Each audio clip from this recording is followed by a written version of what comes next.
to help you. You know what I mean? But you don't really understand the how it's supposed to help you. So what God showed me was David and Bathsheba.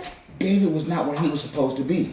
Had he been where he was supposed to be, there was a season of war for kings. Had David been at the place he was supposed to be, warring, he would have never looked down into that man's yard and seen his wife taking a bath. And not only did he see his wife taking a bath, he brought somebody, it was perverse. He brought somebody else to look with him, like, who is that? Right. And he was told, man, ain't that Uriah the Hittite's wife? He was told if Uriah the Hittite's wife sent and brought her. Now her perversion comes into play. Both of them. Now her perversion comes into play. Well, because who would be like, she came, I'm flattered. The king has called me. Not only did she come, but she came and laid with him. You know what I mean? So she came. I'm just saying, realistically, a king. Right. But I'm saying though, even though all the your husband's one of the mighty men of Israel. He wasn't like just some, some slough off. But he was she has some little astringent that'll. Not just astringent. He was a man of standard and virtue. Yeah. You know what I mean? He wasn't somebody who you would just think that he could be easily deceived. He was a man of standard and virtue. So, not David, but Uriah was a man of standard and virtue. You know what I mean? David was already, when he was out of place, when he was supposed to be off warring with the kings, and he was already destined to somehow find trouble. So he not only did he recognize, not only did he see Bathsheba, but he invited somebody else to look down there with her and then sent the matter brought. Now the adversity comes. Now the trial. Because now she's pregnant. So now to hide your sin, this is how we do in the trials. I'm telling you, the trials we go through, we do a lot of it to ourselves. So now to hide her condition that he caused, he tries to have Uriah the Hittite stay at home, sleep with his wife, so that the baby can be blamed on him. But Uriah won't do that because Uriah is a man of standard and virtue. So what he says is, nope, my men are out there battling the field. How can I go and lay home comfortably and cozily with my wife when I'm supposed to be at war? So he slept on David's porch. When David couldn't get that man to go home, David murdered him. Now the trial, that's the adversity. Now the trial begins. Because now he's tried for his crimes, right? By a holy God. A holy God says that child cannot live. David fasts for 7 days on the floor. Not that God likes extinguishing life, but God does not bless mess. We have to come to God with clean hands. You know what I mean? We have to come to God with the dirty hands, let him wash it. Because that's what he did with David. He found David in the field, washed his hands and showed David that you can be great. The greatness is housed in you. All of these years of your life, you've been out in my field tending to my sheep, while this other king, who the people screamed for, tended to his father's jackasses. Rod, staff. Saul was a rod, David was a staff. A whole nother message, right? But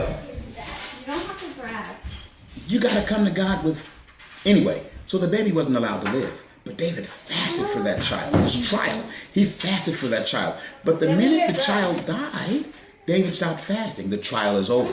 So now what does David do? He impregnates Bathsheba again, and we get the wisest man ever known to humanity in Solomon as a son.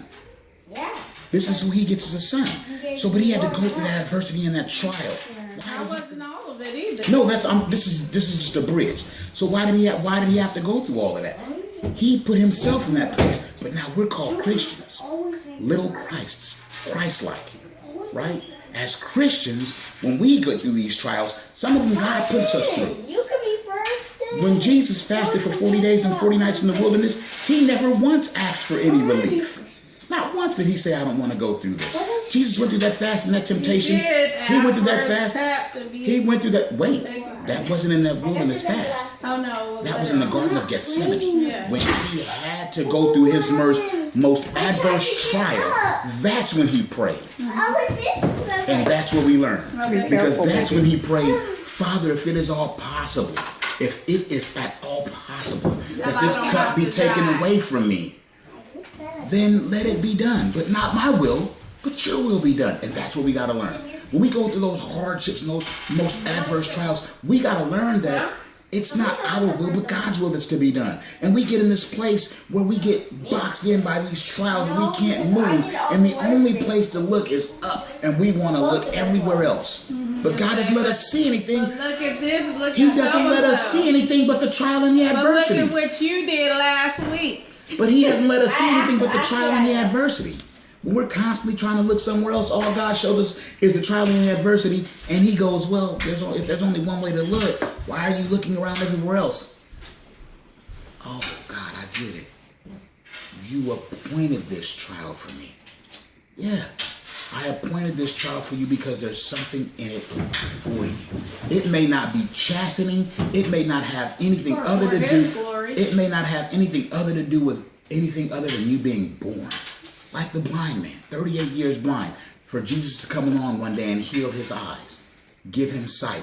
It may not be for any other reason that you were born, but that you would have a testimony, that you passed this test, that you would have a testimony, so that when somebody else needs to hear that word of encouragement, you've already walked that mile. So you're not telling somebody, oh man, I can't walk with you because I've never traveled that road. But you can walk with them hand in hand. Travel that road. You can walk with them hand in hand, arm in arm. You're not good enough to discuss this trial with. Exactly. Or I can't accept your trial because it doesn't line up with my own. I think it says in Hebrews, I think it's 3:15, I'm not quite sure.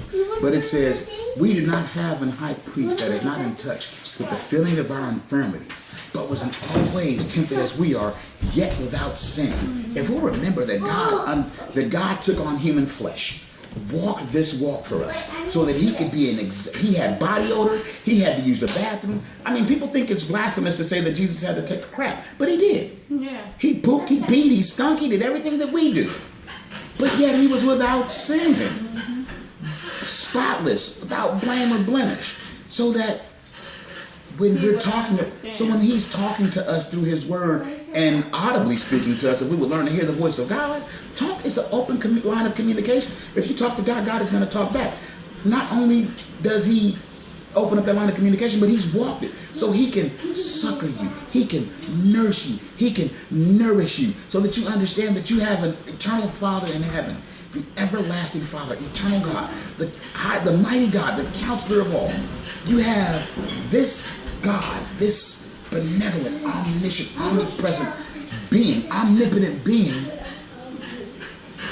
cradling you, loving you. And he took on this filthy rag and walked in it so that he could say, I've been there. I understand. I got this. This is what you all need you to have, get out. right. All you have to do If you want to get out of there, all you have to do this is what you do. change your focal point. This trial is for your good. And we always want to get out of our most adverse trials. When we're in the hardest places, we want to get out. But God intends for us to walk there. He intends for us to be there. He intends for us to be there. And that's just... So where does that tie into, people? Oh, man.